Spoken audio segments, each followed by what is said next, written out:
Hola, youtubers. Aparecemos aquí con una novedad que no es tan novedad porque hace ya algunas semanas que apareció, pero leer 700 páginas a veces nos cuesta un ratito. Pero conscientes de que ahí gusta mucho el trabajo de Joe Abercrombie, nos hemos decidido hacer un tercer vídeo sobre la obra de este hombre. Para los interesados, digamos que los libros anteriores llevan los títulos de los libros anteriores de esta trilogía. Ahora explico todo esto para los neófitos, para los que no sepáis de qué estamos hablando. Pero si tenéis intención de seguir con la historia de Abercrombie, buscad por ahí los vídeos que son Un poco de odio, El problema de la paz y este que estamos grabando ahora. O sea que, en definitiva, lo tenéis ya aquí a mano. Joe Abercrombie es uno de esos representantes del Grimdark, es decir, la fantasía más oscura, la fantasía lindando no con cuestiones mágicas y fantásticas tremendas, sino con el realismo más difícil, con el más duro, con el más medieval, por decirlo rápidamente, cuya representación más alta, por popular, es evidentemente la canción de Hielo y Fuego de George R.R. Martin, o lo que es lo mismo, Juego de Tronos en la versión televisiva de HBO. Bueno, pues después de deciros que tenéis ahí esos vídeos que además de las referencias el propio Abercrombie incluyen materiales con respecto a otros aspectos de la fantasía, hoy vamos a hacer un vídeo breve razonablemente, por una parte diciéndoos que ya está aquí este nuevo libro y por otra, pues acercándonos un poquito a la figura de Abercrombie.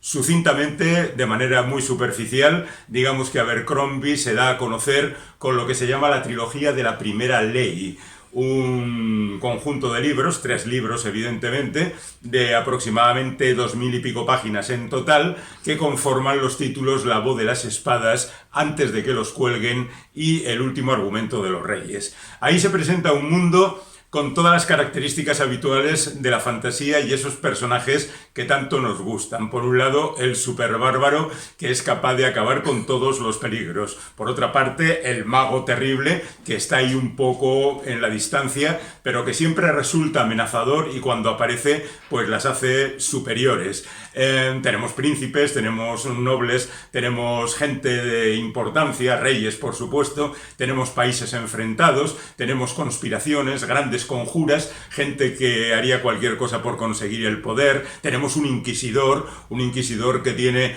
un pasado tormentoso y torturado y nunca mejor dicho, y que ahí está haciendo lo que puede para beneficiarse fundamentalmente él, que a su vez tiene una hija y a su vez hay otros personajes que nacen de diferentes lugares. Hay muchos personajes en esta trilogía de la primera ley y es una auténtica delicia para los que gustamos de este tipo de cosas. Fantasía, muy poca. Magia, la justa. En definitiva, se trata de un enorme melodrama al estilo medieval, ya digo, un poco la línea de Juego de Tronos o Canción de Hielo y Fuego, pero con una dosis de brutalidad un poco más salvajes porque hay que ver las cosas que pasan en esta trilogía. Bueno, evidentemente tuvo mucho éxito y como consecuencia el bueno de Abercrombie escribió 3 novelas independientes que pertenecen al mismo universo. La mejor venganza, Los héroes y Tierras rojas. La mejor venganza tiene, por ejemplo, el hecho de que sabemos cómo pierde el ojo Cool Escalofríos,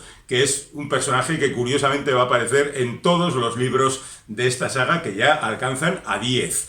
Y Los héroes es la narración simplemente de una batalla que dura varios días en diferentes frentes con diferentes personajes, algo muy bien planificado y muy bien contado. Tierras rojas, por su parte, es un auténtico western con personajes viajando en caravana hacia el horizonte tratando de alcanzar nuevas tierras, enfrentándose a los salvajes que las habitan y, por supuesto, a algo de magia.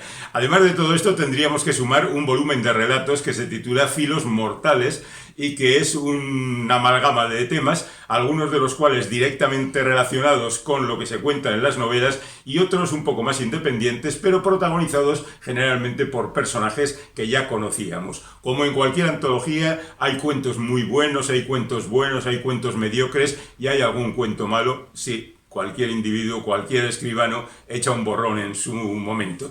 A todo esto habría que sumar, al margen de este universo, la trilogía del Mar Quebrado, que está compuesta por medio rey, medio mundo y media guerra. No sé si es un homenaje a la Tierra Media de Tolkien, este medio en los títulos. Es una trilogía juvenil que empieza como una trilogía juvenil, es decir, mucho más limpia, mucho más clara que las otras novelas, pero bueno, Abercrombie al fin se deja arrastrar y acaba haciendo lo que todos esperamos de él. Así que también es muy recomendable. Y luego está esta otra trilogía que vuelve al mundo de la Primera Ley y que se titula la trilogía de la Era de la Locura. Es la que está compuesta por los títulos de Un poco de odio, que os decía antes, El problema de la paz y ahora La sabiduría de las multitudes. El tiempo ha pasado, ha avanzado, el mundo es un poco diferente, estamos en una época steampunk, un poco más metida en el terreno laborioso de la industrialización, del avance técnico, sin abandonar las formas medievales, pero ya se atisba un avance sustancial en lo que nosotros conoceríamos como la historia, ¿no? O sea, imaginaos una Inglaterra del siglo XVIII, pero en lugar de ir con floretes van con espadones y cosas por el estilo. Bueno, aquí hay una mayor incidencia de, digamos, las cuestiones sociales. Hay huelgas, por ejemplo, hay enfrentamientos entre los trabajadores y los patronos, están personajes que vienen de la trilogía anterior, pero tampoco es necesario haberlo leído para disfrutar de esto, porque Abercrombie tiene esa habilidad de presentarnos como nuevos personajes que ya conocíamos, y por supuesto siguen las conjuras, esas conspiraciones que van a enfrentar al rey con sus aquellos que tratan de quitarle el trono y hacerse con él mismo. Esto ocurre en la parte de la Unión, que es un país. Por otra parte está el norte, donde también la gente se va enfrentando continuamente. Aparece un personaje que tiene la visión del ojo a larga distancia, es decir, que ve el futuro, y van apareciendo un montón de personajes, y todo esto acaba en este libro, es decir, aquí termina la trilogía. Ahora ya podéis leer los 10 volúmenes enteros, o si queréis leer esta trilogía. ¿Qué es lo que se cuenta aquí? Pues el desenlace de las historias anteriores. Yo no recomendaría leer este libro sin haber leído los dos anteriores, porque son historias que continúan. Esto es como El Señor de los Anillos, que son 3 volúmenes, pero en realidad es la misma novela. Así que leed Un poco de odio, El problema de la paz, y después ya os metéis con La sabiduría de las multitudes, donde evidentemente hay todo lo que esperamos, más una reflexión sobre la revolución, porque esta novela empieza con una revolución al estilo de la Revolución Francesa. Es decir, el pueblo se cansa de que sus dueños y señores hagan con ellos lo que quieran y decide alzarse en armas. Por supuesto, algunos pagarán con su cabeza el haber tenido oprimida a la multitud, pero después la situación poco a poco va cambiando, se va convirtiendo todavía en una situación más oscura. Alguien podría decir que Abercrombie aquí se comporta como un individuo bastante conservador, en el sentido de que no cree en el poder de las revoluciones, que las revoluciones inevitablemente acabarán en un baño de sangre primero y después en la instauración de un régimen también dictatorial y abusivo con los pobres. Y en el fondo tiene razón, porque las revoluciones que hemos vivido en la vida real pues también han acabado en ese sentido. Pero también es cierto que hay una gran dosis de realismo en este libro, que retrata unas figuras perfectamente asumibles y reconocibles por lo que nosotros sabemos de la historia, y la verdad es que lo hace con esa capacidad infinita de sorprendernos cada cierto número de páginas y arrastrarnos y llevarnos a la emoción continuada. Bueno, podemos considerar que Abercrombie, que por otra parte ya tiene casi 50 años, igual está llegando al momento de convertirse en algo conservador, se comporta así, pero en el fondo yo creo que no carga las tintas excesivamente en cada uno de estos episodios.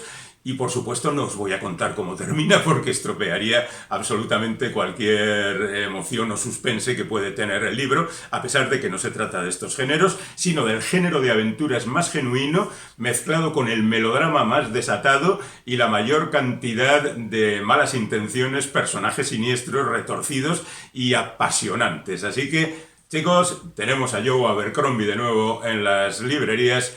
Creo que deberíais acercaros a él.